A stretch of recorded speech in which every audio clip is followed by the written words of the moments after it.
Okay, so this is question 4. In the diagram, the 3 boxes in each straight line have a total of 14. Complete the diagram using the numbers 1, 2, 3, 4, 5 and 7. Okay, and they give you this diagram just to practice. Now, to be honest, I can't see any real mathematical way of solving this, only through logic. So for example, this number plus 9 plus this number has to add up to 14. Now obviously neither number can be 7 because that pushes us over 14. Neither number can be 5 because that gives us exactly 14. So I know neither of these can be 7 and 5, so I can eliminate those. Now I have to be honest, I just played around with this for a couple of minutes and found the solution. So what I did was I put 7 in here because I knew it couldn't be connected with this. I also knew that it couldn't be connected in this line with 8. Okay, so it can't be in this line, it can't be in this line, so it has to go in this line here. So I tried it in this corner. Now I know that 7 is half of 14, so I know that these two have to add up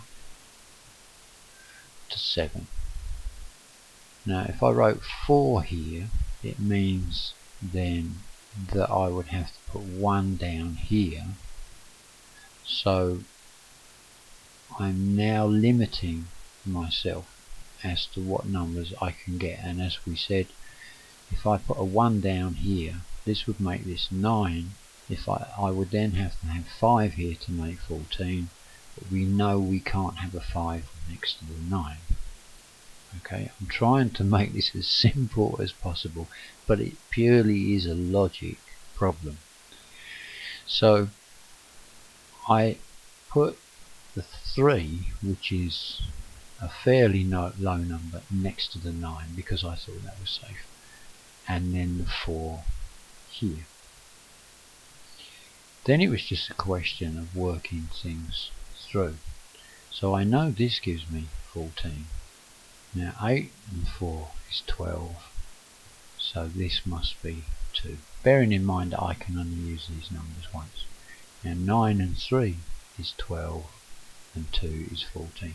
So I know I must be heading in the right direction. So now this is just a question of deduction. So 7 and 2 is 9. 9 from 14 means that this must be 5. 8 and 5 are 13, so this has to be 1 to make 14, and you can see that 6 plus 1 is 7 and 7 is 14. So that does answer that question.